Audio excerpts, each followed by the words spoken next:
प्यारे बच्चों, Russian revolution में ये बहुत इम्पोर्टेंट क्वेश्चन है। Explain the collectivisation policy of Stalin. Stalin की सामूहिकीकरण की नीति की व्याख्या कीजिए।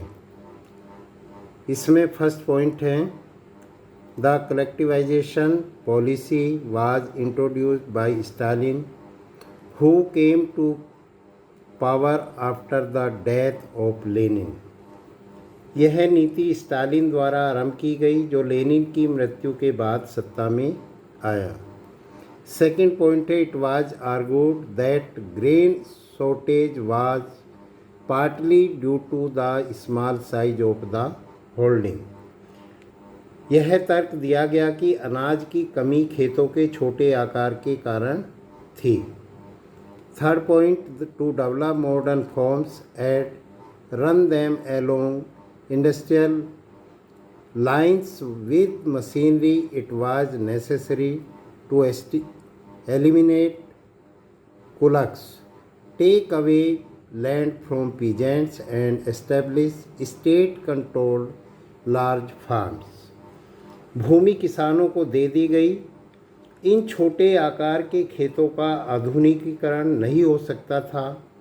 आधुनिक फार्मों को विकसित करने के लिए तथा उन्हें मशीनों के साथ औद्योगिक रूपरेखा के अनुसार चलाने के लिए कुलकों को समाप्त करना आवश्यक था। किसानों से ज़मीन लेकर के राज्य द्वारा नियंत्रित बड़े बड़े फार्मों की स्थापना की गई। नेक्स्ट है, from 1929 the government forced all peasants to cultivate in collective farms.